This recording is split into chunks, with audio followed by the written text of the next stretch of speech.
Good afternoon, बैठिए।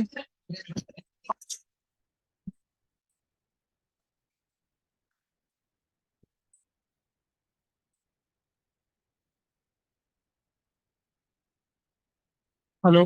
Hello.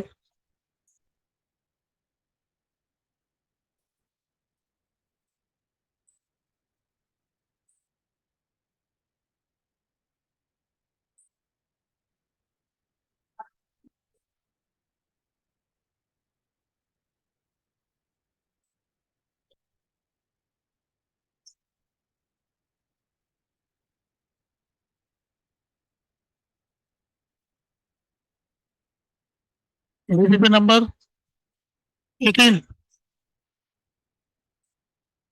18 number.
तो अब आंसर आपको मिल गए। 7 में दिक्कत आ रही है।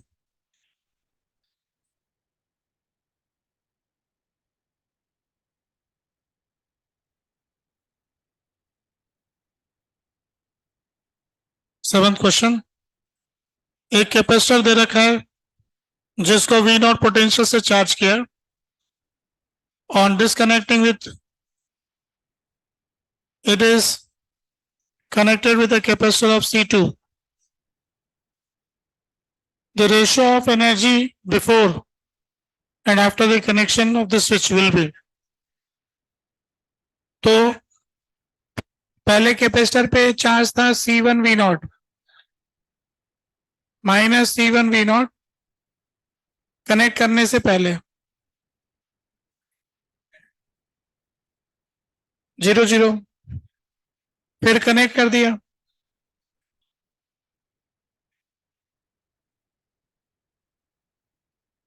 तो इसका पोटेंशियल V मान लिए तो C1V C2V minus C1V C2V। Charge conservation C1V0 C1V plus C2V। तो V is equal to C1V0 upon C1 plus C2। पहले की एनर्जी हाफ C1V0 स्क्वायर, बाद वाली energy half C1 into C1V0 upon C1 plus C2 हो जाएगा।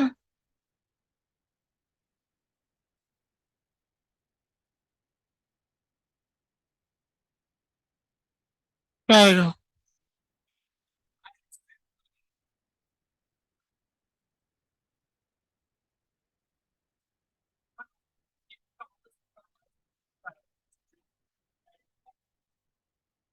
अब अपन को ratio पूछा है। क्या पूछा क्वेश्चन में?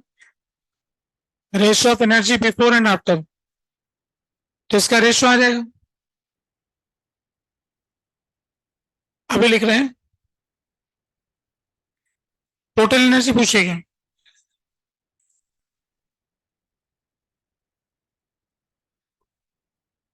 हाँ, टोटल पूछिए। मतलब C1 के नहीं पूछे ना, ऐसा लाइन में लग रहा था कि C1 को पूछे।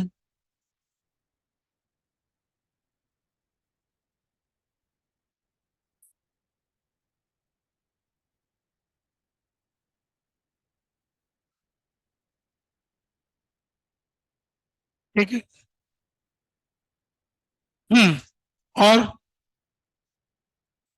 हो गया ना सब, कोई समस्या नहीं। अब आंसर मिल गया तो अब समस्या दूर हो जाएगी। कुछ लोग आंसर जानने के बाद सॉल्व कर लेते हैं, टेक्नोलॉजी उनके पास है इतना। आंसर तो बताओ पहले, फिर हम मेथड बता देंगे। तो इसके बाद अपना दूसरा डिस्कशन क्या है? High level problems. कितनी हाई लेवल प्रॉब्लम? 12 प्रॉब्लम है। तो 12 सवाल हाई लेवल वाले हैं। तो बताइए कोई जो प्रश्न पूछना है। सिर्फ 10वां सवाल पूछना है, बाकी सब हो गए। अच्छा, 10 नंबर का सवाल।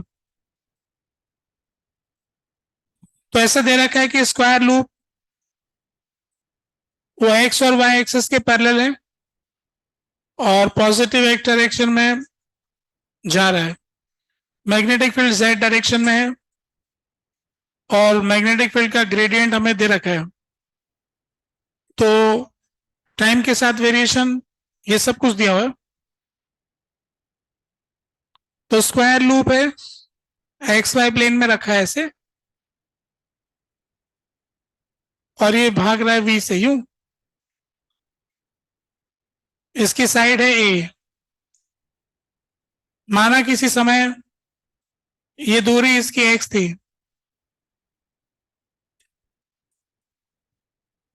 अब इसका जो फ्लक्स का कैलकुलेशन आएगा, तो हमारे को ये दिया है कि मैग्नेटिक फील्ड जो है पोजीशन वाइज ऐसे वेरी कर रहा है। Del B by del X -10 पर सेंटीमीटर में दिया हुआ है। यूनिट्स को साथ में रखेंगे, टेस्ला पर सेंटीमीटर, लास्ट में फैसला करेंगे कन्वर्जन का। तो इसे इंटीग्रेट करेंगे तो पार्शियल इंटीग्रल, तो ये आ जाएगा -10⁻³ अगर एक्स को सेंटीमीटर में लेंगे तो सेंटीमीटर कट जाएगा, तो x is in centimetre into x plus C1 × T plus C2। Time is constant है ना, कांस्टेंट के अंदर टाइम भी हो सकता है, या यूं कह सकते हैं कि C1 × T नहीं लिखेंगे, C1 as a function of time हो सकता है कोई, और एक C2 हो जाएगा। ठीक है। Similarly del B by del T भी दिया हुआ है, तो उससे आ जाएगा एक और बी का एक्सप्रेशन, जो कि है हमारे पास 7। तो 7T प्लस कांस्टेंट जो कि फंक्शन ऑफ एक्स होगा प्लस C3। अब ये दोनों बराबर होंगे, तो एक्स वाला इससे मैच खाएगा, टाइम वाला इससे मैच खाएगा, और वो एक नया कांस्टेंट। तो ओवरऑल बी का वैल्यू क्या हो जाएगा? -10⁻³ plus 7T plus something constant. इसके आगे तो मुझे लगता है कर ही दोगे, है ना।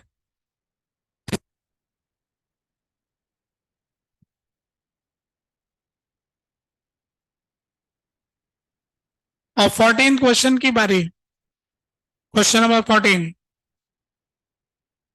ऐसा दे रखा है कि लंबा सिलेंडर है, आर रेडियस का है, यूनिफॉर्म सरफेस चार्ज डेंसिटी का है, रोटेट करता है एंगुलर वेलोसिटी ओमेगा से। तो magnetic field energy stored per unit volume if the cylinder lambda दिया। तो ये मैग्नेटिक फील्ड एनर्जी कहां पे बताना है? In the cylinder. सिलेंडर के भीतर कितनी है?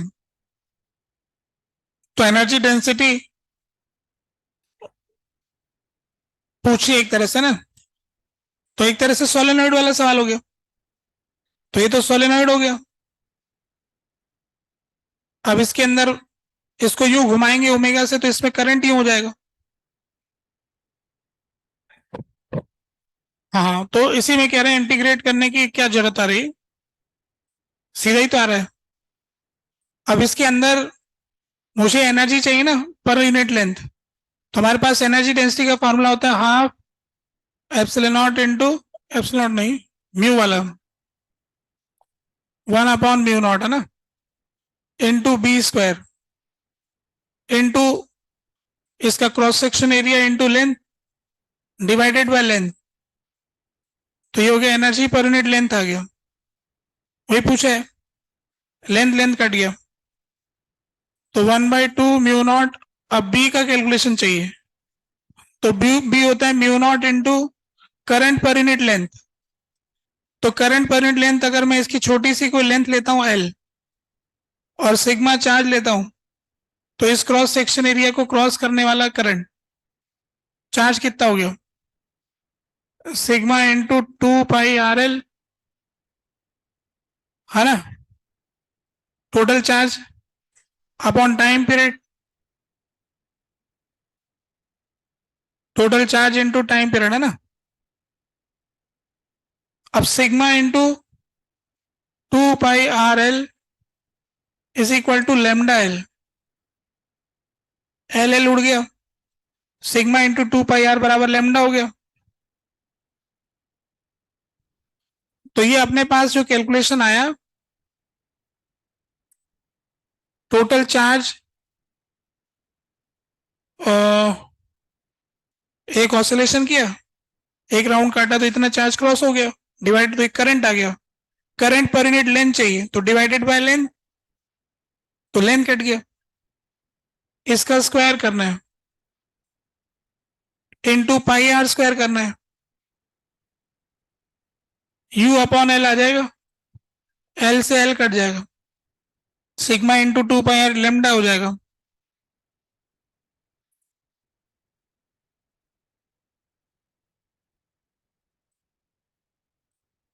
है बी इज इक्वल टू था mu naught into current per unit length. हाँ, इसके अंदर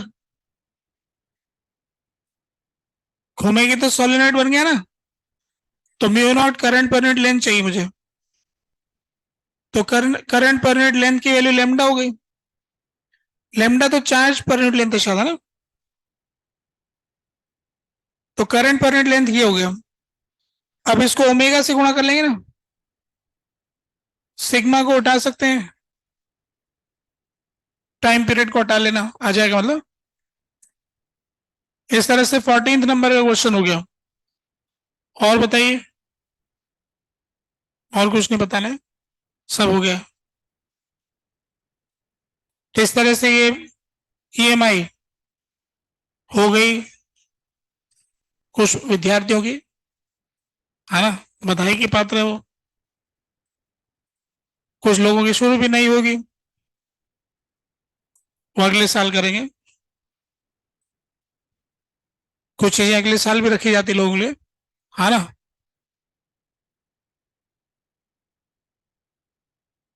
इस समय तक आते आते कुछ लोग ऐसे हिसाब लगाने लग जाते कि क्या छोड़ें, क्या करें क्या ना करें।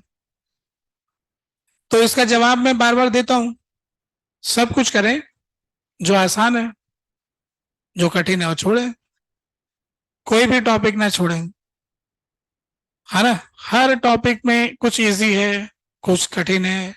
सीधा फॉर्मूला है, याद करना है, याद कर लिया। सीधा सवाल आया, लगा दिया। घुमा के सवाल आया, नहीं समझ में आया, छोड़ दिया। छोड़ने से भी लोग सेलेक्ट हो जाते हैं, है ना। फालतू के सवाल के हाथ लगाया, माइनस ले लिया, अच्छा छोड़ के आगे, जितना आया प्लस में ही मिल गया कॉलेज जो मिलना था। तो इसलिए सभी सब्जेक्ट, माने सभी सब्जेक्ट में, सभी टॉपिक में इजी इजी सब करना है, ठीक है। तो ये शीट निपट गई, अब आगे क्या करना था, पढ़ना था। एसी के सवाल चल रहे थे, हमने आर और एल को एक साथ बिठा लिया था। अब आर और सी को और बुला लेते हैं, फिर तीनों को बुला लेते हैं, हो जाएगा। आर और सी आ जाएगा तो क्या, आर और सी भी कर लिया था क्या, तो अब सीधा ही तीनों आ जाएंगे। आर एल सी, थोड़ा सा आर एल सी की बात कर लेते हैं।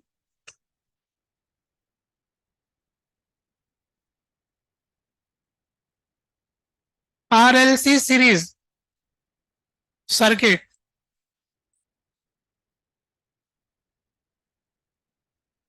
R L C series circuit कैसे सॉल्व करते हैं।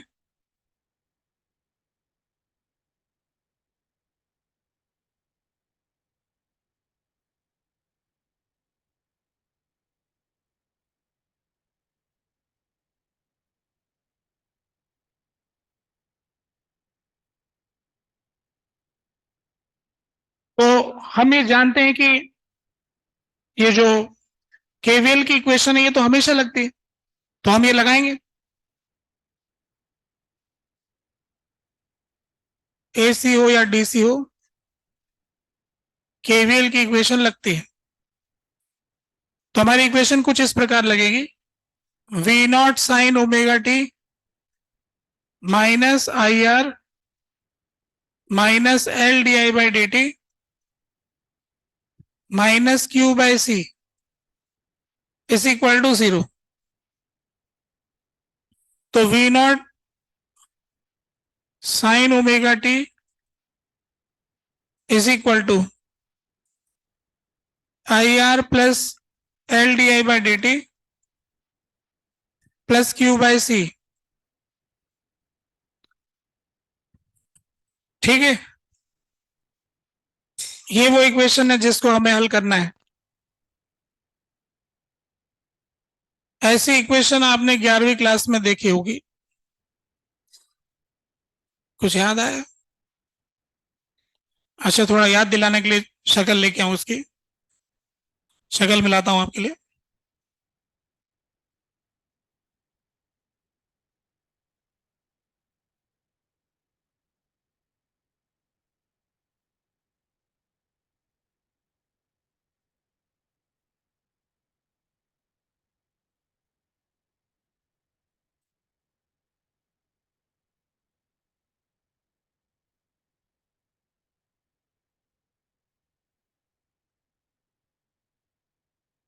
देखो इसको जरा, कुछ याद आ जाए। 11वीं में कुछ ऐसा पढ़ा था क्या, क्यों की जगह ऐसे सोचो एक्स है, फोर्स्ड ऑसिलेशन, है ना, डैम्ड के बाद में आता जो, बढ़िया से याद है, 11वीं क्लास में तो अच्छे से पढ़ते थे हम। फोर्स्ड ऑसिलेशन याद है ना, पर्टिकुलर सॉल्यूशन, कैरेक्टरिस्टिक सॉल्यूशन, एक एक्सपोनेंशियल इक्वेशन और एक एसएचएम की इक्वेशन आती है, और स्टेडी स्टेट के बाद में एक्सपोनेंशियल डाई आउट हो जाती है, और एक सीधी स्टेडी स्टेट वाली इक्वेशन हम फोर्स्ड ऑसिलेशन की पढ़ते हैं। तो इसको जानते हो तो फोर्स्ड ऑसिलेशन को जानते हो, फोर्स्ड ऑसिलेशन को जानते हो तो इसको जानते हो। तो अब जवाब ये है कि हम उस रास्ते से नहीं जाएंगे जो रास्ता बीत गया, पर आप दोहरा के देखना, कुछ पता लग जाएगा। ठीक है, आपको ध्यान होगा कि हमने इसके लिए दो तरह के सॉल्यूशन निकाले थे, एक एक्सपोनेंशियल वाली इक्वेशन और एक साइन वाली इक्वेशन, फिर इनको ऐड किया था कि दो इक्वेशन का सम होगा ये, फिर थोड़ी देर बाद में एक्सपोनेंशियल वाली जीरो हो जाएगी और फोर्स्ड ऑसिलेशन की इक्वेशन आ जाएगी। अब हम उस तरह से नहीं करने वाले, सीधे तरीके से करेंगे। जो फाइनल आंसर बनेगा ना स्टेडी स्टेट वाला, बस हम उसी की बात करेंगे। तो उसके लिए तो मैं आपको बता दूं, इसको ऐसे नहीं सोचेंगे जैसा ही लिखा, ये तो हो गया, सॉल्व करते रहना। ये करें हम, V naught sine omega T जो है वो V R plus V L plus V C तीन वोल्टेज का सम है, तीन वोल्टेज को जोड़ेंगे तो सोर्स की वोल्टेज आएगी। तो सीरीज में करंट तो सेम होता है, पर वोल्टेज को ऐड करने से टोटल वोल्टेज मिलता है। वोल्टेज का बंटवारा होता है, करंट एक होता है। तो सोर्स की वोल्टेज तीनों में बट गई, टोटल सोर्स का जो भी वोल्टेज था वो तीन में बट गया। बस हमको ये पता करना है कि इसमें कितना बट गया, फिर इनको जोड़ के दिखाना। तो लेफ्ट हैंड साइड एसएचएम की इक्वेशन है, तो ये तीन एसएचएम होंगी। एसएचएम में एसएचएम जोड़े तो एसएचएम आता है। तो वो एसएचएम हम कैसे पता करते हैं? फेजर डायग्राम से। और ये हम जानते हैं, इसको तो फटाफट ही कर लेते हैं हम। देखो जरा, फिर एक चीज और बताता हूं आपको। तो पिछली क्लास में हमने ये बताया था कि सीरीज में जो चीज सेम है वो करंट है, तो इन तीनों में करंट का फेज सेम होगा। तो I naught, I naught, I naught, तीनों में एक ही करंट। अपन करंट का एंगल 0 डिग्री ले लेते हैं क्योंकि तीनों में करंट सेम है। तो फेजर डायग्राम के हिसाब से तीनों का I naught, I naught, I naught दिखा दिया। अब जो रेजिस्टेंस होता है उसके अक्रॉस पोटेंशियल डिफरेंस और जो उसमें करंट होता है वो तो सेम फेज में होते हैं। तो ये यहां पर आ जाएगा आई नॉट इंटू आर। ये जो इंडक्टर होता है इसमें जो वोल्टेज होता है वो डिफरेंशिएट, करंट को डिफरेंशिएट करने से वोल्टेज मिलता है, L D I by D T. तो 90 डिग्री आगे हो जाते हैं। तो इसमें आई नॉट इंटू एक्सएल। ये जो कैपेसिटर होता है इसके अंदर क्या होता है कि करंट को इंटीग्रेट कर, क्यू बाय सी होता है, तो इंटीग्रेट करने से 90 डिग्री पीछे हो जाता है। तो इधर की तरफ आई नॉट इंटू एक्स सी। तो कहने का मतलब ये है कि वोल्टेज कुछ फेजर डायग्राम से दिखाई जाएंगी, क्योंकि वोल्टेज साइन वाली है और साइन को जोड़ने के लिए फेजर डायग्राम में जोड़ना होता है। तो हम फेजर डायग्राम क्यों यूज करें? क्योंकि एसएचएम को जोड़ने के लिए हमने फेजर डायग्राम सीखा था। तो ये भी एसएचएम की इक्वेशन है, इसलिए फेजर डायग्राम से जोड़ेंगे, इसलिए डायग्राम बना रहे हैं। तो टोटल वोल्टेज इन तीनों वेक्टर का सम होगा। तीन वेक्टर वोल्टेज के दिख रहे हैं, ये वाला, ये वाला, ये वाला। इन तीनों वेक्टर को जोड़ देंगे तो हमारे पास में एक वेक्टर आया आई नॉट आर, एक वेक्टर आया आई नॉट इंटू एक्स सी, और एक वेक्टर आया, ये गलत लिख दिया, एक्स एल। आई नॉट इंटू एक्स एल और आई नॉट इंटू एक्स सी। इन तीन, ये तीन वोल्टेज हैं। फेजर डायग्राम के हिसाब से तीन साइन की इक्वेशन है। अगर एक का कोई साइन ओमेगा टी तो एक साइन ओमेगा टी प्लस 90 और एक माइनस 90, ऐसा करके कुछ। तो तीन साइन को ऐड करना है, यानी इनके एम्पलीट्यूड वेक्टर को ऐड करना है। तो इनके एम्पलीट्यूड वेक्टर को ऐड करना है, तो इन दोनों में से कोई एक बड़ा होगा, उसको मान लेते हैं कि एक्सएल बड़ा है। तो when XL is greater than XC, तो हमारा डायग्राम ये हो जाएगा I naught into XL minus XC, और ये हो गया आई नॉट इंटू आर। अब इन दोनों को ऐड करेंगे तो जो टोटल वोल्टेज है उसका पीक वैल्यू आ जाएगा वी नॉट, वी नॉट। जो टोटल वोल्टेज है उसका पीक वैल्यू आ जाएगा वी नॉट। तो जो हम कभी भी एम्पलीट्यूड निकालना चाहते हैं तो फेजर डायग्राम में एम्पलीट्यूड से शो करते हैं, और एम्पलीट्यूड वेक्टर को ऐड करने से जो वैल्यू मिलती है वो भी एम्पलीट्यूड ही आ जाएगा। तो इस सोर्स का वोल्टेज आ गया, तीनों वोल्टेज जोड़ दिए तो ये रिजल्टेंट वोल्टेज आया, रिजल्टेंट वोल्टेज का वी नॉट आया। अब क्योंकि हम ये जानते हैं कि करंट जो होता है वो इसके साथ ही रहता है, यहाँ पर करंट तो रेजिस्टेंस वाले की तरफ ही रहता है, तो ये इनमें फेज डिफरेंस हो गया। तो टोटल वोल्टेज और टोटल करंट में आपस में फेज डिफरेंस आ गया फाई का। वो अगर हमें निकालना है तो हम निकाल सकते हैं। और दूसरी बात ये कहना चाहते हैं कि पाइथागोरस थ्योरम लगा लेंगे, आई नॉट आर का square I naught X L minus X E का स्क्वायर, ऐसा आ गया। तो यहां से आई नॉट की वैल्यू आ गई V naught upon under root of R square plus X L minus X E का स्क्वायर। ये जो X L minus X E है ना, ये टोटल मिला के, तो इसको अपन z बोलना चाहते हैं। तो z की वैल्यू सर्किट की आ गई under root of R square plus X L minus X E का स्क्वायर। जब एक्सएल 0 होगा तो R square plus X square, जब एक्स 0 होगा तो एक्सएल वाला आ जाएगा, दोनों 0 होंगे तो आर ही आ जाएगा, जब आर 0 होगा तो बाकी वाले आ जाएंगे। जनरल फॉर्मूला हो गया, सारे केसेस आ जाएंगे, अकेला आर, अकेला एल, अकेला सी, दोनों, कोई भी दो, सभी के लिए जेड का फॉर्मूला बन गया। तो अपन इसको लिख सकते हैं आई नॉट इंटू जेड,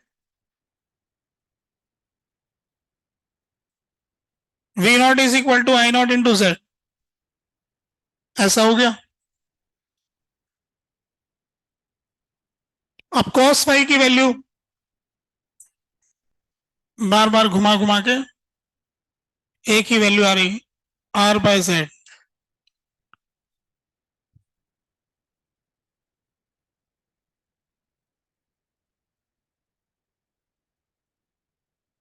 ठीक है, तो अब ये जनरल सॉल्यूशन हमको मिल गया, एंगल हमको मिल गया। अब मैं आपको सबकी इक्वेशन भी लिख के दिखा देता हूं, हर एक की वैल्यू जान गए हम। अगर मैं इंस्टेंटेनियस वैल्यू की भी इक्वेशन लिख दूंगा तो फिर तो कुछ रहा ही नहीं, किसमें कितना आरएमएस वैल्यू, कितना पीक वैल्यू, किस इंस्टेंट पे कितना वैल्यू, सब तो बता देंगे। तो अब मैं बताने जा रहा हूं, लिखते हैं हम करंट की इक्वेशन।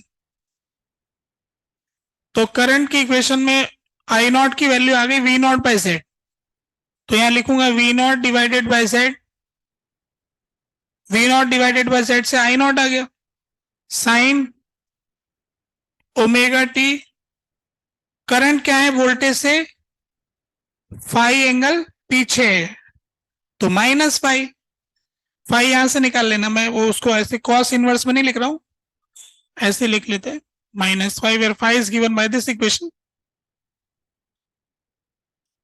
करंट का एक बार क्या वैल्यू मिल गया, अब तो सब मिल गया, क्योंकि करंट तो इधर है, अब मैं सभी को लिख दूंगा।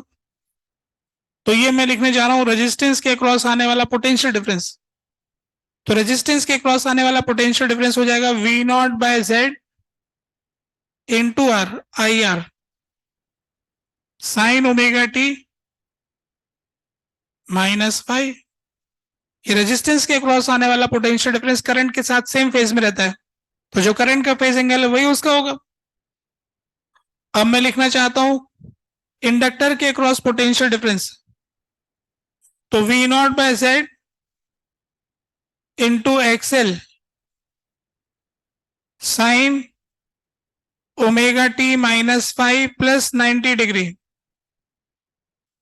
क्योंकि वो 90 डिग्री आगे करंट से, इंडक्टर के अक्रॉस पोटेंशियल डिफरेंस जो है वो करंट से 90 डिग्री आगे रहता है, कर दिया 90 डिग्री आगे, 90 जोड़ के 90 डिग्री आगे हो गया। कैपेसिटर के क्रॉस आने वाला पोटेंशियल डिफरेंस,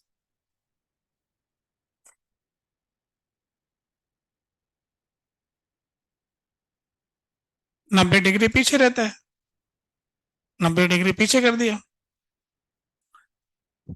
ऐसे में जिसके लिए जानना चाहूं उसके लिए जान जाऊं, उसके लिए बता दूं, कितना सीधा काम है। फेजर डायग्राम बनाओ, ऐड करो, फेज एंगल निकालो, पीक वैल्यू निकालो, सबके इक्वेशन लिख दो, अब जो पूछो बता देंगे, है ना। जो पूछो मैं फिर क्या पूछे, एक और चीज पूछते हैं। सपोज करो कि किसी ने पूछ लिया कि आप तो इन दोनों का मिला के बताओ, है ना, टोटल इन दोनों का क्या होगा। तो फिर इन दोनों को मिलाने के लिए कह दिया, तो फिर मैं इस फेजर डायग्राम में फिर से जाऊंगा, इन दोनों को जोड़ो, तो इसका एंगल इधर आएगा,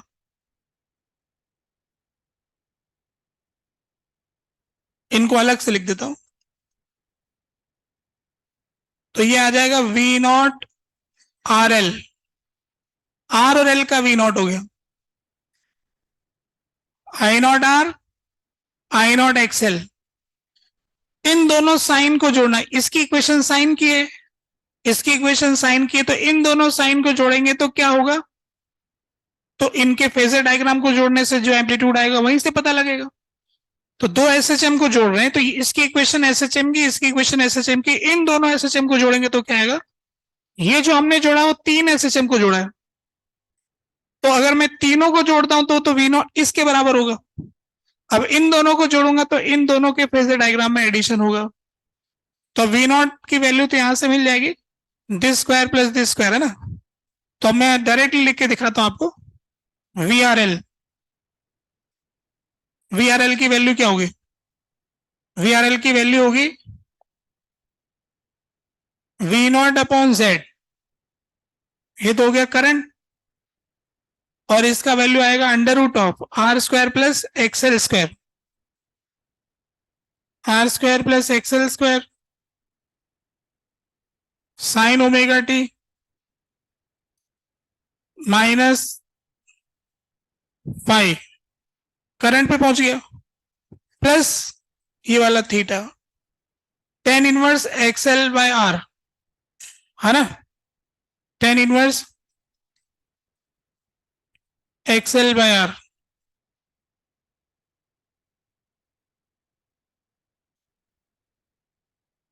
ठीक है कि नहीं।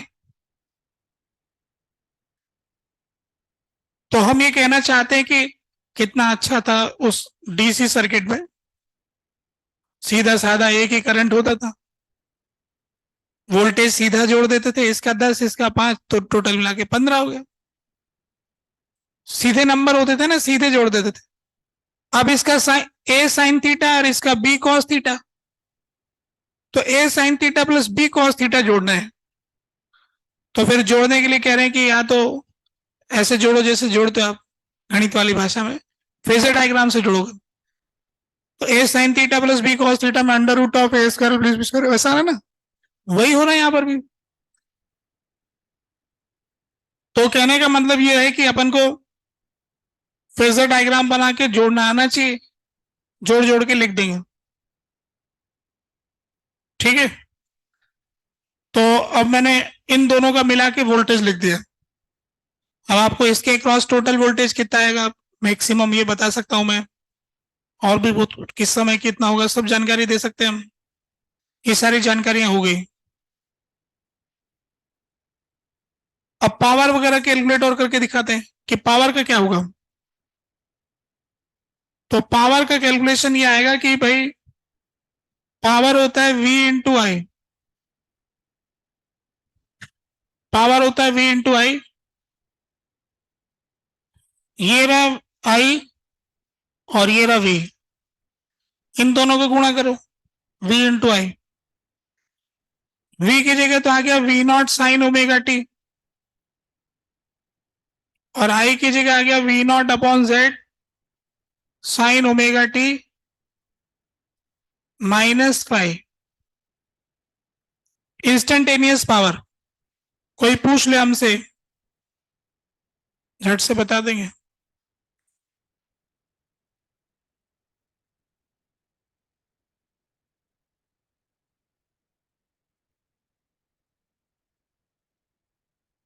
ठीक है, तो इंस्टेंटेनियस पावर इस फॉर्मूले से दी जाएगी, पर कोई इंस्टेंटेनियस पावर में इंटरेस्ट ही नहीं रखता, सब लोग कहते हैं हमें तो एवरेज वैल्यू बताओ, इतनी जल्दी बदल रही है। तो एवरेज पावर, पावर बोले तो एवरेज पावर, तो ये आ गया V naught square by Z, अब two sine A sine B, two sine A sine B का फॉर्मूला लगाएंगे, टू नीचे गुणा कर देते हैं, तो फिर ये आ जाएगा कुल मिला के कॉस फाई आ जाएगा, बाकी तो एवरेज जीरो हो जाएगा, और इसका वैल्यू कॉस में आ जाएगा, ठीक है कि नहीं? तो V naught square upon 2z cos phi average value, ठीक है। अब कॉस फाई की वैल्यू क्या होती है? R by Z.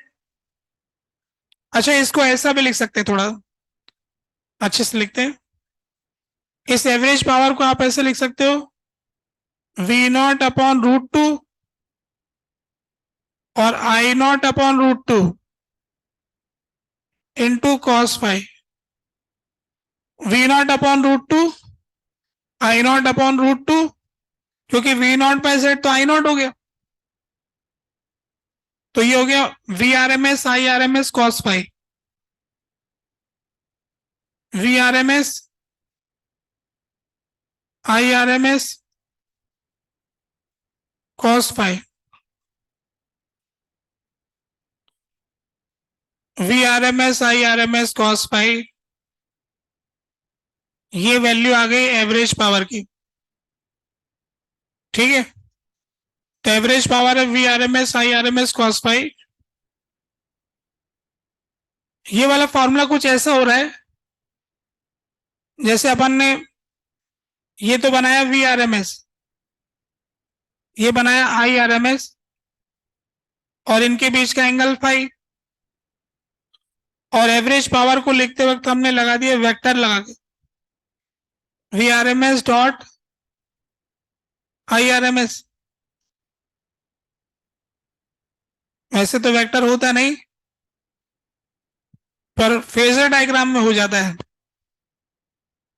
तो power F dot V type हो गया, V dot I. F dot V होता है ना फोर्स और वेलोसिटी का डॉट प्रोडक्ट, तो वोल्टेज फोर्स वोल्टेज जैसा हो गया और करंट वेलोसिटी जैसा हो गया। ये जो फॉर्मूला बना, इसमें आई आर एम एस का एक कंपोनेंट इसकी तरफ आ रहा है, ये जो वी आर एम एस है ना, इस तरफ आएगा I R M S cos phi, और इस तरफ इसके परपेंडिकुलर आएगा I R M S sine phi. तो पावर के कैलकुलेशन में ये काम नहीं आता है, जो काम नहीं आता ना उसका नाम रखा गया वॉटलेस करंट।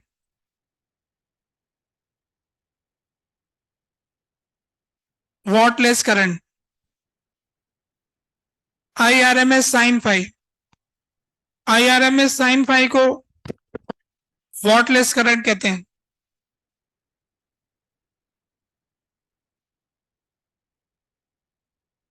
अच्छा, जो हमारा एवरेज पावर का फॉर्मूला है, अगर हम उस फॉर्मूले में ऐसा करें कि वी आर एम एस को हटा देते हैं I R M S into Z से, अपने पास फॉर्मूला है V R M S into I R M S into cos phi, तो इसको लिख सकते हैं अपन I R M S into Z into I R M S, और इसको R by Z.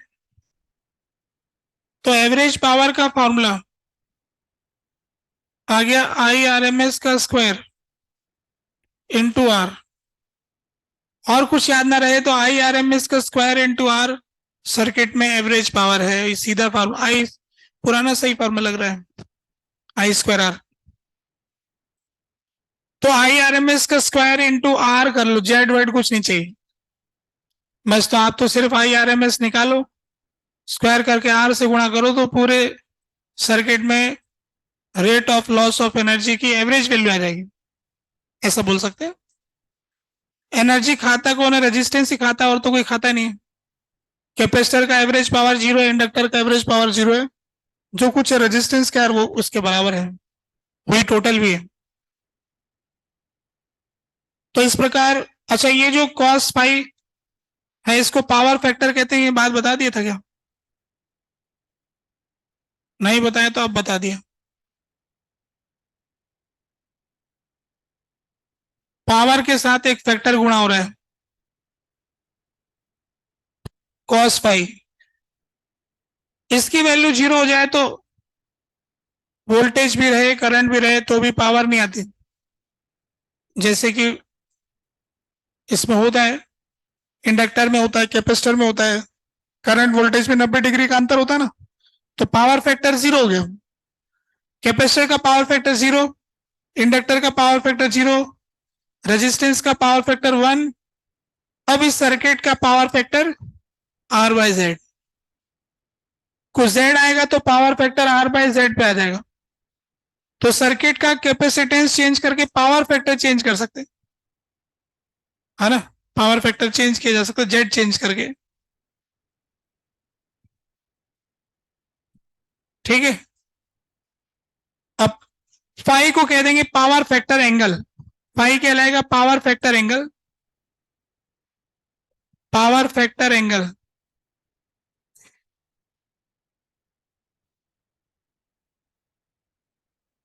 Power factor आ गया, पावर फैक्टर एंगल आ गया। ठीक है,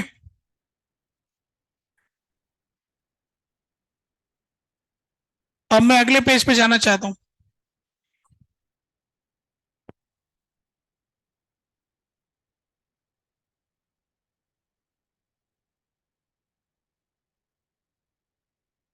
ये जो बात इस पेज पे लिखी है ना, यही ऐसी चैप्टर है।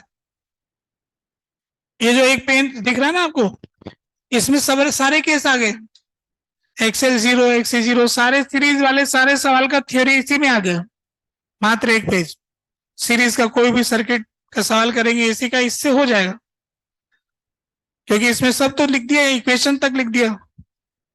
कहाँ गया हमारा इक्वेशन जो लिखा था, ये लिखा पड़ा है, इक्वेशन लिख दिया, डायग्राम बना दिया, हर तरह की जानकारी दे दिया है। अभी अगले पेज पे जाना चाह रहा हूं। ठीक है, तो अपना जो फॉर्मूला आया था जेड का, वो है हमारा formula under root of R square plus XL minus XC का स्क्वायर, जिसको कि हम लिख सकते हैं under root of R square plus omega L minus 1/ओमेगा सी का स्क्वायर। यानी कि अगर मैं जेड वर्सेस ओमेगा का ग्राफ बनाऊं तो कुछ बनेगा। जैसे ओमेगा की वैल्यू 0 रख दूं तो कितना आएगा, ओमेगा का वैल्यू 0 रखूंगा तो क्या आएगा, इनफाइनाइट, ऐसा आएगा। ओमेगा बराबर 1/√LC,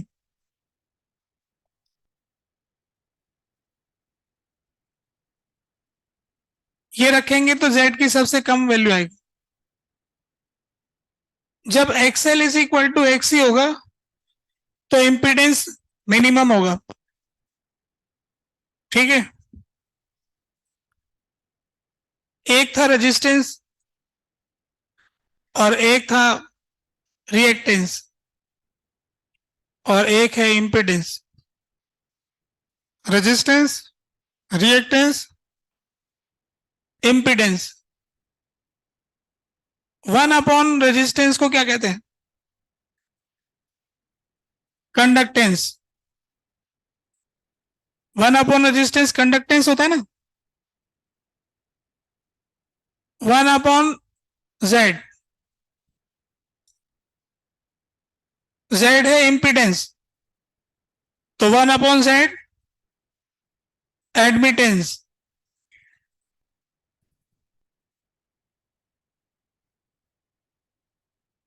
इंपीड कर रहा है, एडमिट कर रहा है, बाधा डाल रहा है, एडमिट करवा रहे, ठीक है, चलो एडमिशन, एडमिटेंस, है ना। और ये जो एक्स क्या है, रिएक्टेंस, तो 1/एक्स क्या होगा, एक्स की पावर -1। 1/एक्स जो होगा ना, उसका नाम रिएक्टेंस है, इसका है ससेप्टेंस।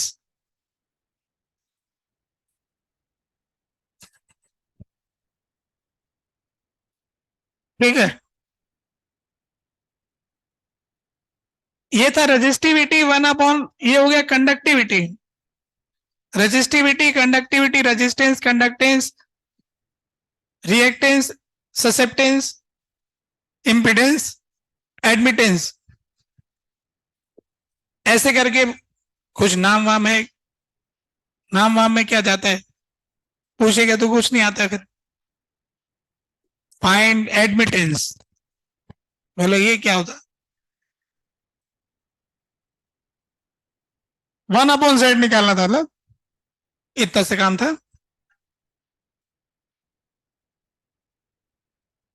खैर ये मैंने बताया कि इम्पिडेंस की वैल्यू सबसे कम होगी जब ये वाला Z का वैल्यू होगा। अच्छा ये जो वैल्यू है ना, ये उस सर्किट की नेचुरल फ्रीक्वेंसी, एलसी ऑसिलेटर की ये फ्रीक्वेंसी होती है ना,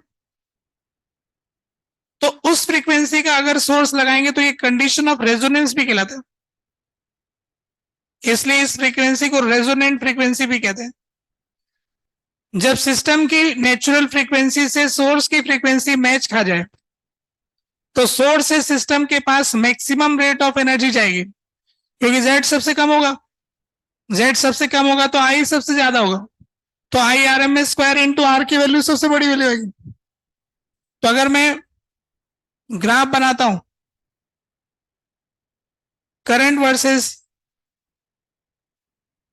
IRMS versus IRMS versus omega, तो बताओ ओमेगा 0 होगा तो क्या होगा। ओमेगा 0 होगा तो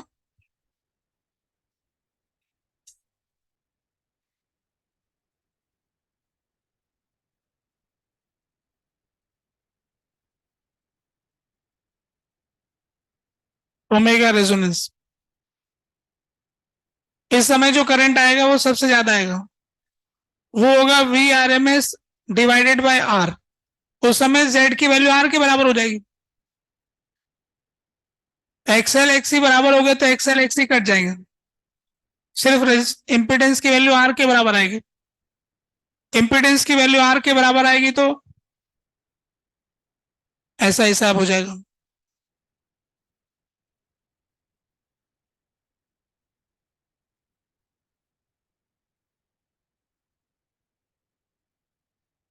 अच्छा अगर R की वैल्यू को कम करेंगे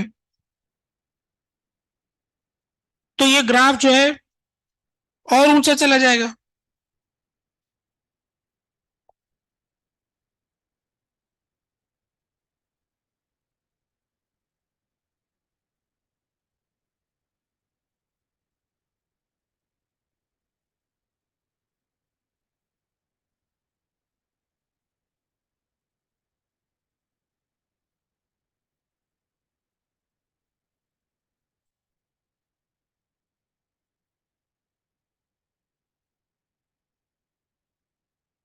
क्या वो ग्राफ कहीं कट करेगा इसको,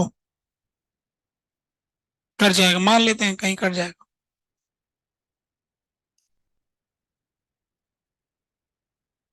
ये R dash is less than R। अच्छा पीक वैल्यू तो इसी पर ही आएगी, ओमेगा बराबर ओमेगा R होगा तब ये वाली क्वांटिटी XL जब XC के बराबर होगा, XL is equal to XC होगा तो Z की वैल्यू R हो जाएगी, फिर ओमेगा कुछ भी हो कैंसिल होगा। तो सबसे बड़ा जो करंट है अब R को छोटा करते जाएंगे तो करंट बढ़ता जाएगा।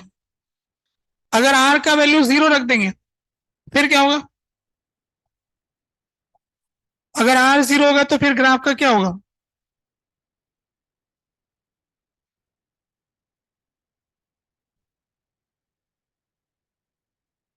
फिर ग्राफ ऐसा होगा।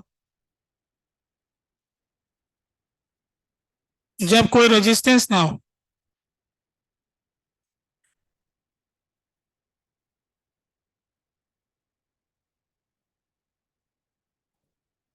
जब कोई रेजिस्टेंस ना हो और फ्रीक्वेंसी मिल जाए सोर्स और सिस्टम की तो अनंत ऊंचाई प्राप्त होती है, इसको रेजोनेंस कहते हैं। हाँ, ये रेजोनेंस के ग्राफ हो गया।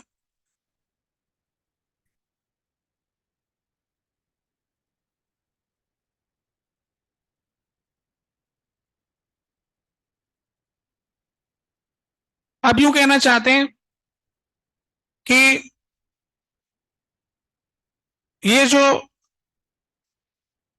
वैल्यू है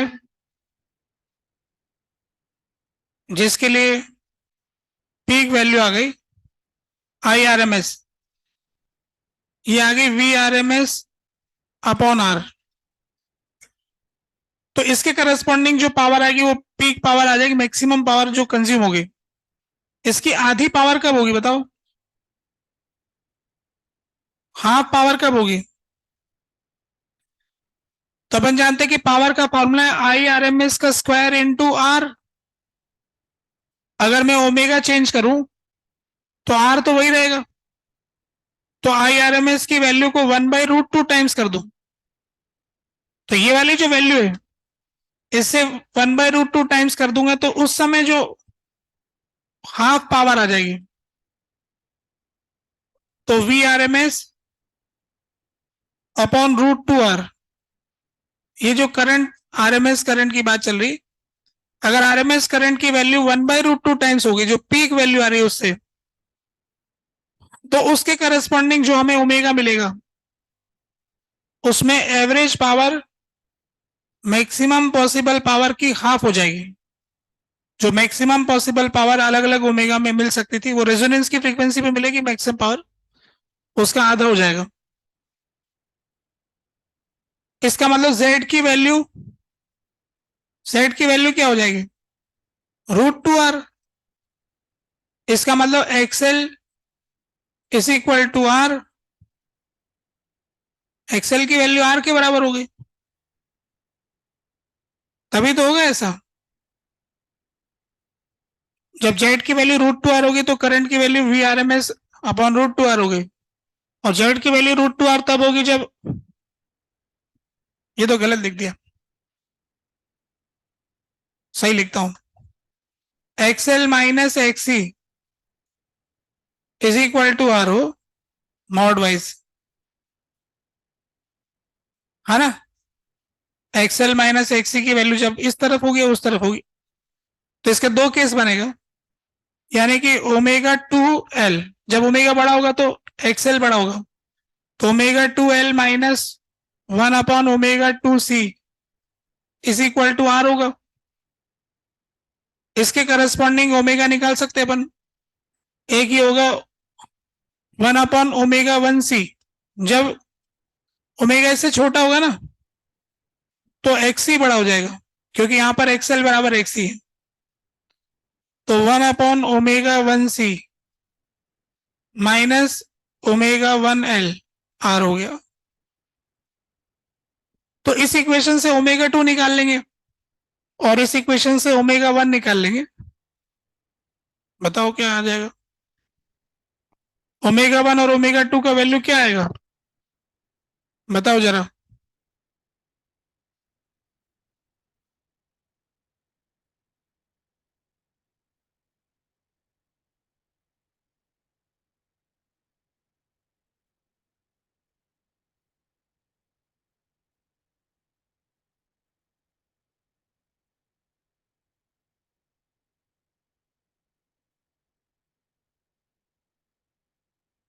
ये जो हाफ पावर वाली जो वैल्यू आ रही है ना, इसका महत्व होता है आगे सिग्नल वगैरह कैच करने में। AC सर्किट्स यूज होते हैं, रेडियो सिग्नल जैसे कैच करेंगे, तो रेडियो के अंदर जिस फ्रीक्वेंसी के करस्पॉन्डिंग ज्यादा करंट आएगा वो वाला सिग्नल ज्यादा बजेगा। आवाज पावर जो खर्च होगी ना करंट के एम्पलीट्यूड से तय होगी, तो करंट का एम्पलीट्यूड किसके लिए मैक्सिमम होगा, वो एक फ्रीक्वेंसी आएगी, तो जिसकी फ्रीक्वेंसी इस रेंज में आएगी, इससे इसके बीच में जिसकी फ्रीक्वेंसी होगी उन्हीं का करंट इससे ऊपर होगा, फिल्टर उसको पास कर देगा, उसी सिग्नल की आवाज आएगी, बाकी सिग्नल दबा दिए जाएंगे। तो जैसे रेडियो के पास बहुत सारे सिग्नल पहुंचते हैं, तो रेडियो से अच्छा आवाज चाहते हैं, तो जिस समय जो क्रिकेट की कमेंट्री सुनना चाहते हैं तो गाने नहीं बजने चाहिए, गाने सुनना चाहते तो क्रिकेट नहीं बजना चाहिए। सेट कर ले फ्रीक्वेंसी जो भी, दूसरी चीजें बगल में नहीं आनी चाहिए ना, एक तरफ ध्यान जाना चाहिए। तो इसके अंदर फिर सिस्टम ऐसा रेडियो में लगा होता है कि एक पर्टिकुलर से कम वैल्यू वालों को तो फिल्टर करके डाई कर देना है, और इससे ऊपर वालों को एम्पलीफाई कर देना और उसकी आवाज बढ़िया कर देना। तो आप लोगों ने मुझे बताया ओमेगा 2 का वैल्यू क्या बताया? RC √R² into C², R² into C²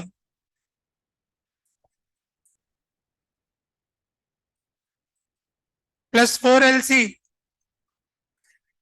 upon 2LC। Omega 2 का वैल्यू आ गया। माइनस वाला तो काम का ही नहीं, होगा ही नहीं, इम्पॉसिबल।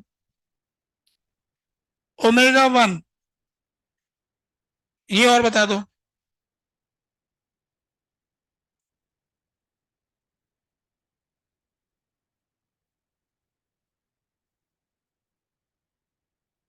इसमें माइनस लग जाएगा, इसमें से इसको घटा देंगे, यहां माइनस आ जाएगा आगे वाले में। -RC plus √R²C², 4LC upon 2LC। आप मान रहा हूं कि आपने सही निकाला है ना, उसी के आधार पे लिखा है। अब अगर मुझको इसका विड्थ चाहिए, सिग्नल की वो फ्रीक्वेंसी जो इसके बीच में आएगी, जिसके लिए पावर हाफ पावर से ऊपर ही रहेगी, वो कितना आ जाएगा? घटा लूंगा इसमें से ओमेगा 2 माइनस ओमेगा 1, तो ये वाला टर्म तो कट जाएगा, बस यही बचेगा। तो ओमेगा 2 माइनस ओमेगा 1 ये कितना हो गया?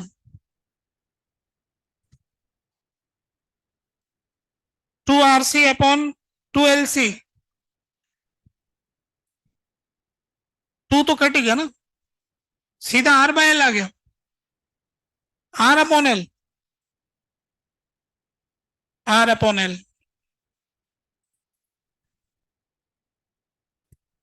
R/L आ गया। इसको 2 पाई से डिवाइड करेंगे तो फ्रीक्वेंसी का डिफरेंस आ जाएगा, जिसको बैंडविड्थ कहते हैं। सिग्नल की बैंडविड्थ जिसके लिए पावर हाफ पावर से ज्यादा है, बाकी और फ्रीक्वेंसी के लिए पावर कम हो जाएगी। ठीक है। अच्छा, इसमें जैसे ये वाला ये जो दिख रहा है ना अपने को, ग्रीन कलर वाला जो है, इसका इसका हाफ लेंगे तो आपको 2 पॉइंट थोड़े दूर मिलेंगे, पर इस वॉयलेट वाले का हाफ लोगे तो बैंडविड्थ छोटी आएगी, बहुत कम फ्रीक्वेंसी उसमें आएगी। तो कम बैंडविड्थ का सिग्नल होगा और ऊंचा सिग्नल होगा, तो कहते हैं बढ़िया सिग्नल होगा। तो इसके लिए एक शब्द इस्तेमाल किया जाता है, क्वालिटी फैक्टर। एक शब्द इस्तेमाल किया जाता है, क्वालिटी फैक्टर। क्या आप लोगों ने 11वीं क्लास में क्वालिटी फैक्टर पढ़ा था? पढ़ा था। डैम्ड ऑसिलेशन के अंदर क्या क्या पढ़ लिया हमने? एक ही साल में भूल गए, आधा साल हुआ अभी। जनवरी में तो पढ़ा होगा, 2023 में पढ़ा था, भूल गए। क्वालिटी फैक्टर है ना। अब क्वालिटी फैक्टर का फॉर्मूला होता है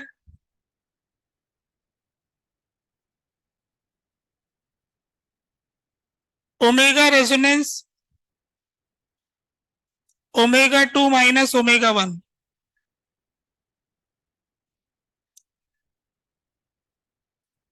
omega resonance omega 2 minus omega 1। तो इससे क्या आ जाएगा? ओमेगा रेजोनेंस की वैल्यू तो 1/√LC, और ये आपने ओमेगा 2 माइनस ओमेगा 1 क्या बताया? R/L। तो क्वालिटी फैक्टर की वैल्यू क्या आ गई?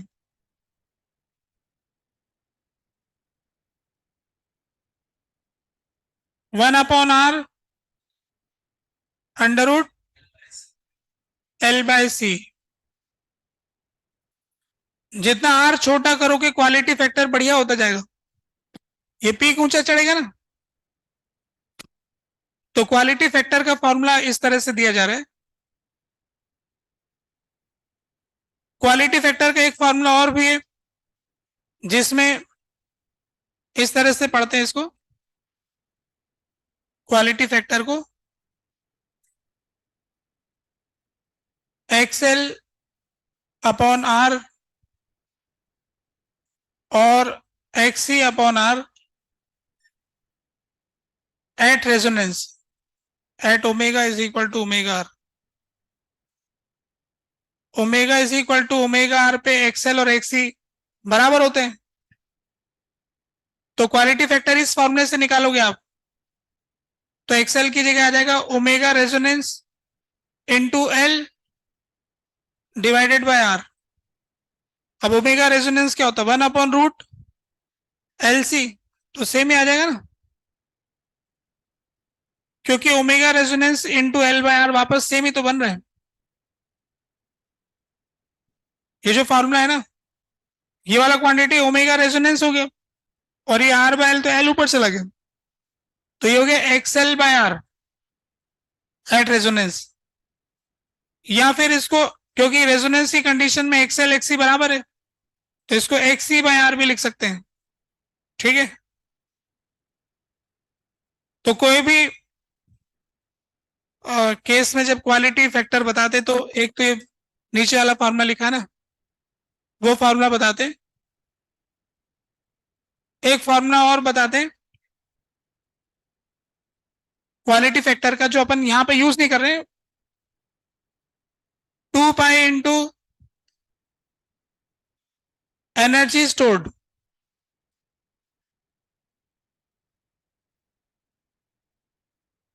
और एनर्जी कंज्यूम्ड पर साइकिल।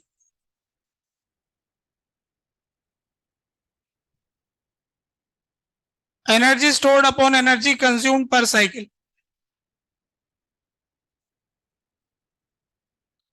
क्वालिटी फैक्टर का एक फॉर्मूला और है जो कि डैम्प्ड ऑसिलेशन में भी काम आता है। दोनों फॉर्मूले परफेक्टली इक्विवेलेंट नहीं है, थोड़ा सा अंतर रहता है, पर यहां पर आजमा के देखना चाहे तो देख सकते हैं। अभी उसको भी लगा के देखते हैं कि वो सेम ही आंसर आ रहा है कि नहीं आ रहा है। Energy stored upon energy consumed पर साइकिल इंटू 2 पाई। अभी कुछ इस पेज पे ज्यादा हो गया, थोड़ा दूसरे पेज पे जाएंगे, ज्यादा क्वालिटी खराब हो रहा है। एक मिनट, अच्छे से अवलोकन कर लें।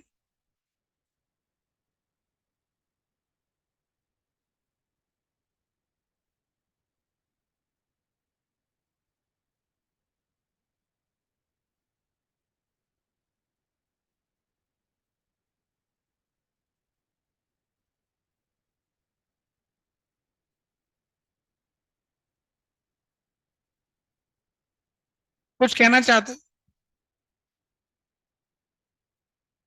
ये वाला जो लिखा है, ये वाला लिखा ओमेगा रेजोनेंस लिखा है ना, तो ये एल ऊपर चला गया, तो ओमेगा रेजोनेंस इंटू एल क्या होता है, एक्सएल। तो एक्सएल है तो ओमेगा बराबर omega R divided by R हो गया ना, और एक्सएल एक्सी बराबर होता है, तो एक्सी बाय आर हो गया। मतलब बेसिक फार्मूला ये इसी से वो बन गया। क्वालिटी फैक्टर निकालने के लिए जैसे याद रहे एक्सएल अपॉन आर करना है, एक्सी अपॉन आर करना है, एक्सएल एक्सी रेजोनेंस की कंडीशन में कितना है, एक्सएल आ रहा है वो रख देना है। ये जो फॉर्मूला हमने लिखा क्वालिटी फैक्टर वाला, 2 पाई इंटू एनर्जी स्टोर्ड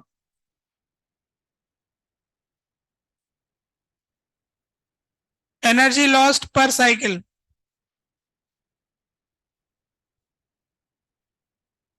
तो इसको अगर मैं यहां पे लगाऊं तो एनर्जी स्टोर्ड किसके अंदर हो रही है, कैपेसिटर और इंडक्टर में। एक साइकिल इसकी एनर्जी हो जाएगी half L into I R M S का square plus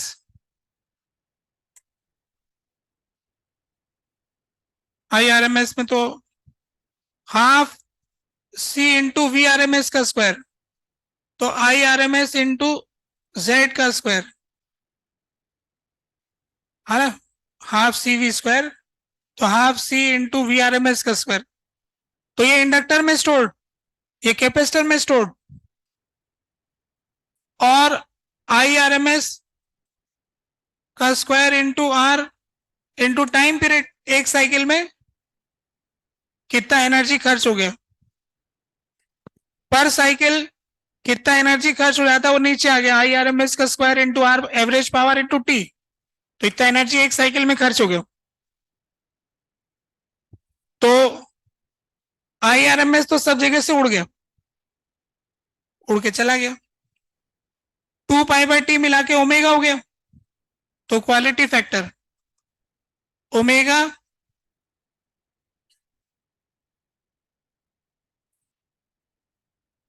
L/2 plus C/2 into Z square divided by R. Two नीचे भिजवा देते हैं, ओमेगा अंदर ले जाते हैं, तो ये तो हो गया omega L plus omega C into Z square divided by R. अच्छा बताओ जेड स्क्वायर क्या होगा?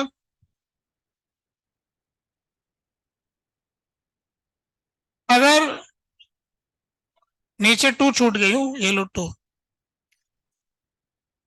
ऐसा कहना चाहते हैं कि अगर रेजोनेंस की शर्त है तो जेड की वैल्यू तो आर के बराबर होगी, और ये तो एक्सएल दिया हुआ है, और ये दोनों बराबर होते हैं, तो इसको एक्सएल लिख लेता हूं, इसको 1/एक्सएल लिख लेता हूं, है ना। क्या बन गया फिर ये एक्सएल प्लस 1/एक्सएल, और ये हो गया R square, R square divided by 2r।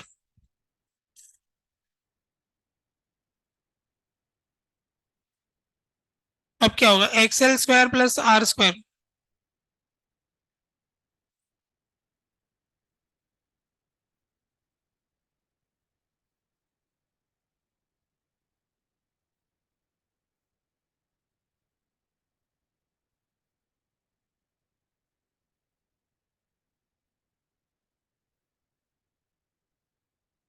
XL square plus R square upon 2r XL, नीचे आ गया जो भी आना है,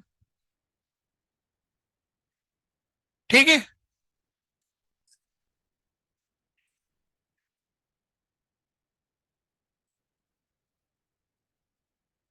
इससे अच्छा था कि इस ओमेगा को 1/√LC रख देता, हाँ ना, इतना लंबा जा रहा है फिर कुछ अच्छा भी नहीं हो रहा है, जगह बदल लूं वापस,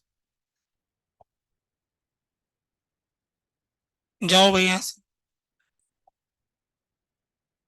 इसको अपन लिख लेते हैं क्वालिटी फैक्टर में 1/√LC, और यहां पर आपने बताया कि कॉमन लेना चाहते हैं आप टू, जेड की वैल्यू तो आर ही हो गई, are square divided by 2r, तो इससे क्या हो गया,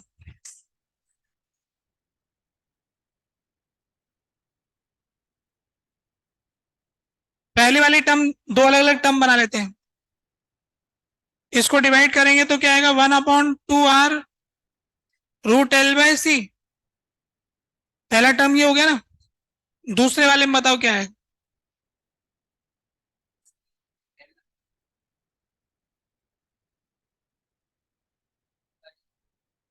√C/L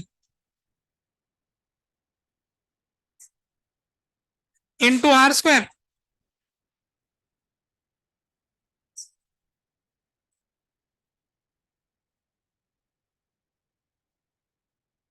by 2,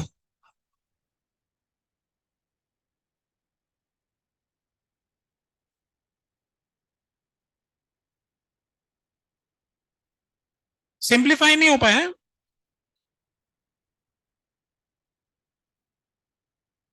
half L into I R M S का स्क्वायर,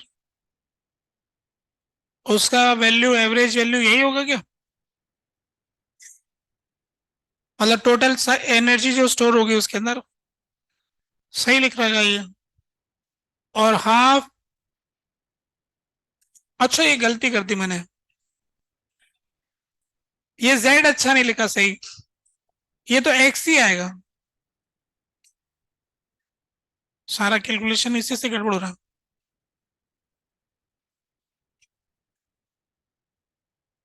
क्योंकि उस कैपेसिटर के क्रॉस जो पोटेंशियल डिफरेंस होगा वो I R M S into X ही होगा, ना कि जेड होगा। हाफ सी वी स्क्वायर लिख रहे हैं ना अपन, तो कैपेसिटर के क्रॉस आने वाला potential difference I into X ही होगा, तो ये वाला वैल्यू रख दिया। ऐसा करने से हमारे बस यहाँ पर एक्स ही का यहाँ फर्क पड़ा ना यहाँ पर। अब यहाँ पे क्या फर्क पड़ गया? अब इसको अपन यहाँ लिख सकते हैं, एक्स को लिख सकते हैं 1 अपॉन ओमेगा सी। तो क्या हो जाएगा टोटल? 2 तो नीचे ले गए, 2 इनको भेज दिया, ये वाला ओमेगा रख दिया, ये रह गया। अब ये दोनों का प्रोडक्ट आ गया, तो सी इंटू एक्स हो गया 1 अपॉन ओमेगा स्क्वायर सी स्क्वायर। ओमेगा स्क्वायर तो ये हो गया 1 अपॉन सी ओमेगा स्क्वायर, ओमेगा होता है 1 अपॉन √LC, तो ये LC हो गया, तो ये L हो गया।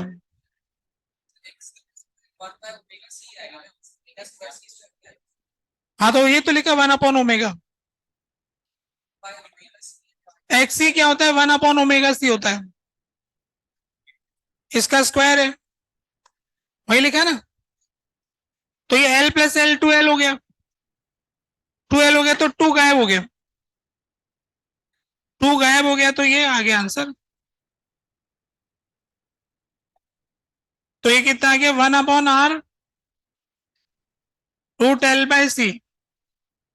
सेम आ रहा है ना इस फार्मूले से? ठीक है, मतलब दोनों फार्मूले ठीक है। तो क्वालिटी फैक्टर एक और तरीके से भी निकाल के दे दिए। तो ये रेजोनेंस की कंडीशन हो गई, रेजोनेंस की सारी जानकारी हो गई।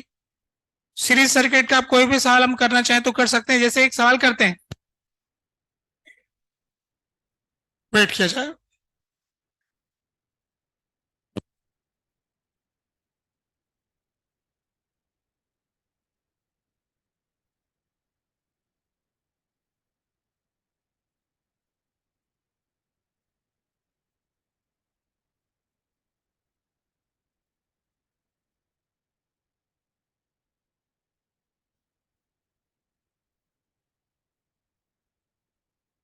बढ़े आगे।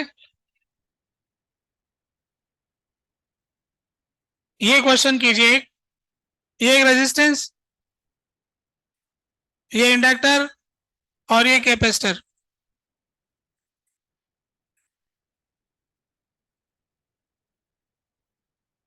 तो इसका रेजिस्टेंस हमको दे रखा है 30 ओम, और ये एक्सएल हमें दे रखा है 80 ओम, और ये एक्सी हमें दे रखा है 40 ओम। ये 200 वोल्ट, फ्रीक्वेंसी 50, ऐसा हमको दे रखा है। तो हमसे सबसे पहले तो ये पूछा है कि find RMS current, find power factor,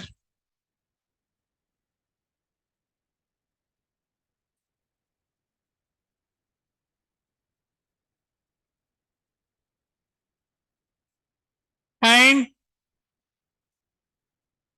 maximum voltage across each element.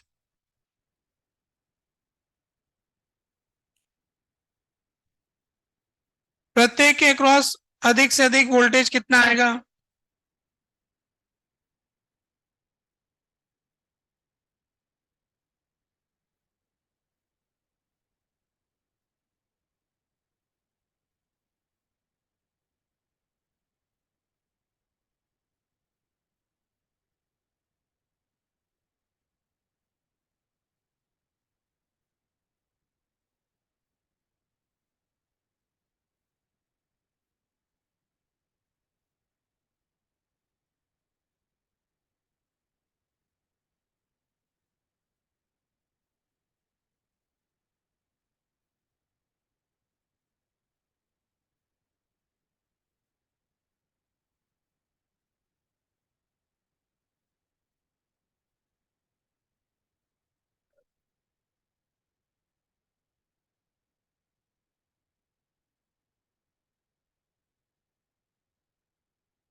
देखो अब बड़ा सीधा सा सवाल पूछा आपसे, आप लोगों ने तुरंत निकाल लिया होगा।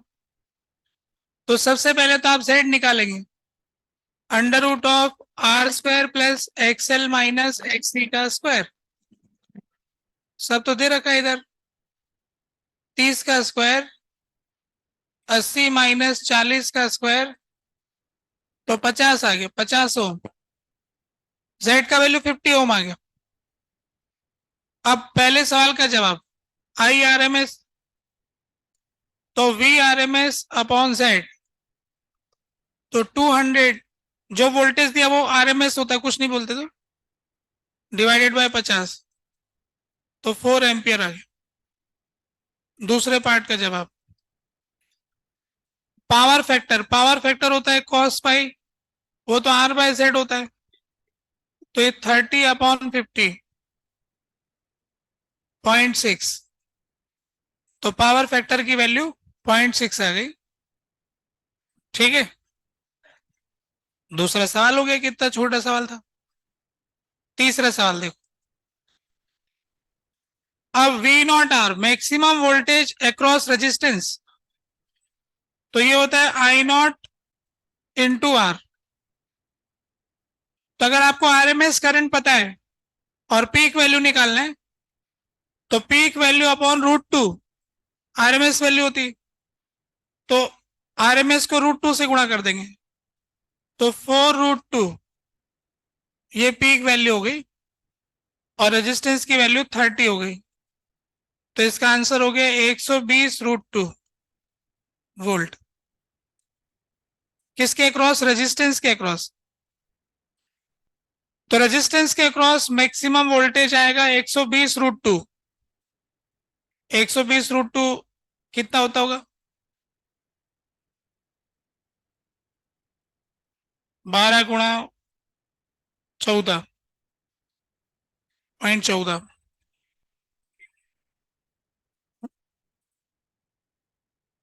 168 के आसपास। तो इस रेजिस्टेंस के क्रॉस मैक्सिमम वोल्टेज इतना आ रहा है। ठीक है, एक और, वी नॉट एल, इस इंडक्टर के क्रॉस मैक्सिमम वोल्टेज क्या होगा? तो ये हो जाएगा आई नॉट इंटू एक्सएल, तो आई नॉट की वैल्यू है 4 √2 इंटू 80, तो ये कितना हो गया? 320 √2, तो कितना आ गया? 320 √2 कितना होता है?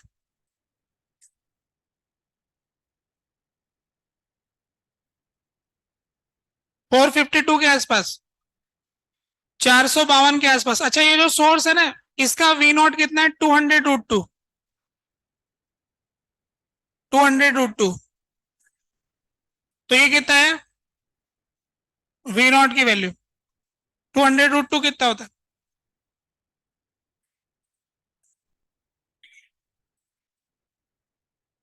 280,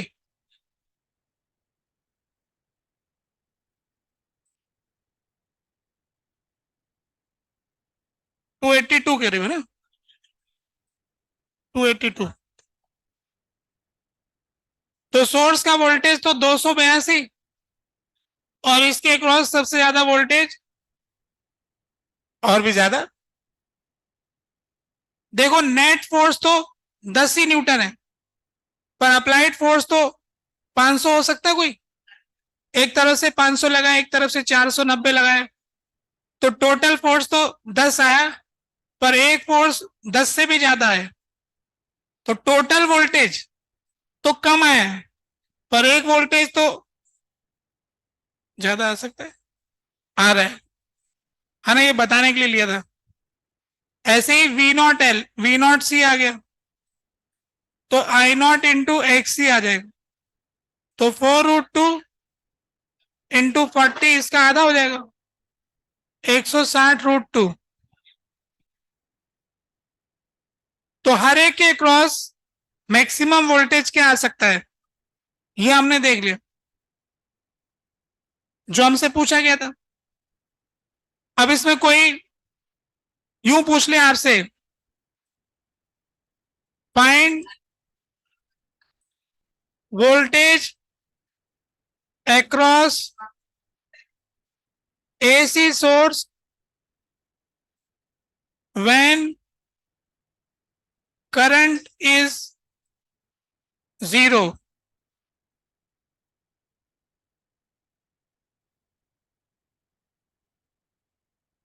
जब करंट 0 होगा,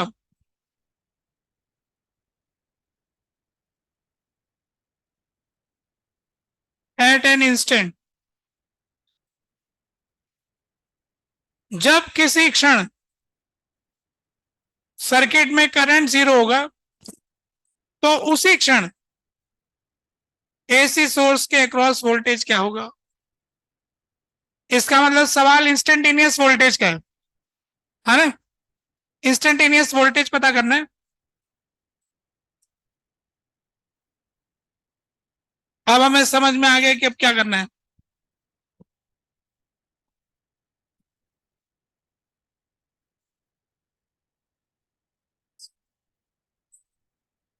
यही तो बताया था अभी कि टोटल फोर्स 10 न्यूटन है, तो बॉडी पे कोई एक फोर्स 10 न्यूटन से ज्यादा कैसे हो सकता है। सारे फोर्स का सम ही 10 है और एक फोर्स 500 हो गया, ये कैसे हो गया। तो एक तरफ 500 लगाया, दूसरी तरफ 490 लगाया। जैसे यूं समझो आप, हाँ अपोजिट में होता है ना, ये वाले ये दोनों भाई उल्टे उल्टे हैं। एक्सएल आई इंटू एक्सएल जो आता है ना, आई नॉट, और ये आई नॉट इंटू एक्स, ये तो कैंसिल करते हैं ना। अभी वेक्टर कितने भी बड़े हो सकते हैं, ये कैंसिल करके 40 कर देना, 80 में से 40 घटा के 40 रह गया, फिर टोटल आ गया। वही तो हो गया 490 और 500 वाला केस। तो किसी एक एलिमेंट के क्रॉस वोल्टेज ज्यादा हो सकता है। अच्छा देखो, पीक का सम का पीक नहीं होता है। जैसे इसके क्रॉस जो पीक वोल्टेज है, इसके क्रॉस पीक वोल्टेज है, इसके क्रॉस पीक वोल्टेज, इन इन सबका पीक वोल्टेज को ऐड करोगे तो इसके बराबर तो नहीं आ रहा। पीक का सम का पीक नहीं होता है। ऐसे आरएमएस वैल्यू में भी नहीं आ रहा होगा। उसका आरएमएस वैल्यू प्लस उसका आरएमएस वैल्यू प्लस उसका आरएमएस वैल्यू उसका आरएमएस वैल्यू के बराबर नहीं आ रहा है। इंस्टेंटेनियस वैल्यू में होगा ये। तो आपको ये जब पूछा गया है कि उस समय वोल्टेज बताओ जब करंट 0 है, तो आप लोग बता दोगे। कैसे बताओगे। ऐसे बताएंगे, I is equal to I naught 4√2 sine omega T. Current की इक्वेशन ऐसे लिख लेंगे, I is equal to I naught 4 मतलब 4√2 साइन ओमेगा टी। करंट की इक्वेशन 0 डिग्री वाली ले ली। अब वोल्टेज जो होगा करंट से आगे होगा, कितने एंगल से आगे होगा।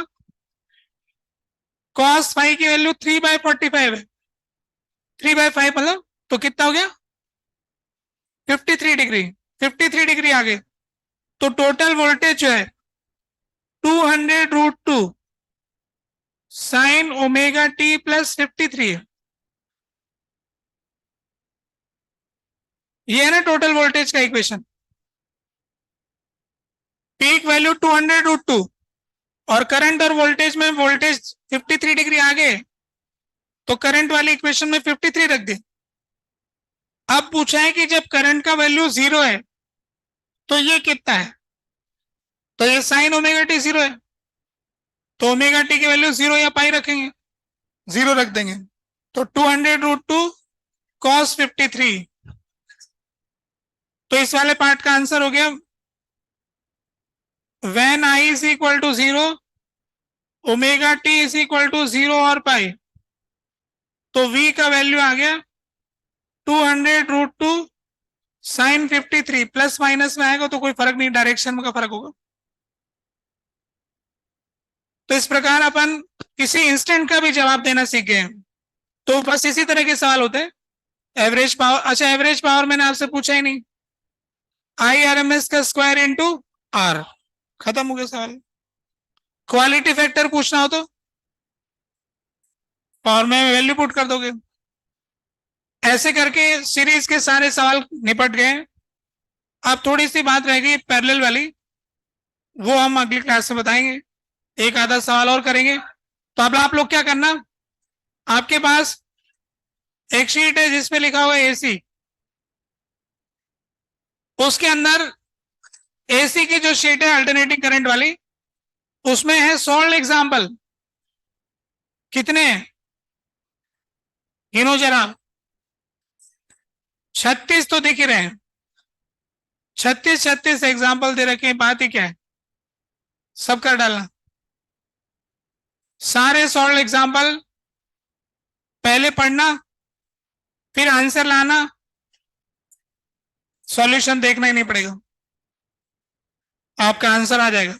हाँ, ऐसे छुपा के देखोगे, ऐसे सीधे सीधे सवाल है, आपको लगेगा ये चैप्टर तो बहुत इजी है, करके देखोगे तो पता लगे, फिर आपका मन करेगा कि अब तो कुछ करना चाहता हूं, फिर एक्सरसाइज के सवाल आएंगे,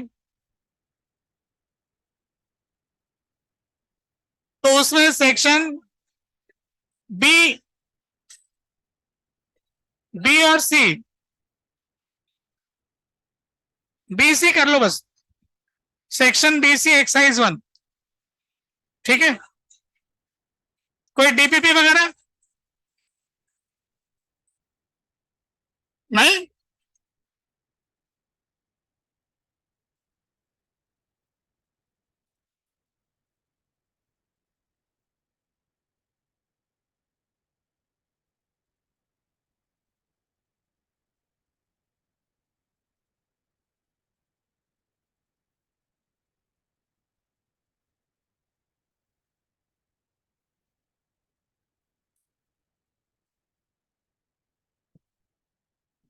हेलो हेलो हेलो।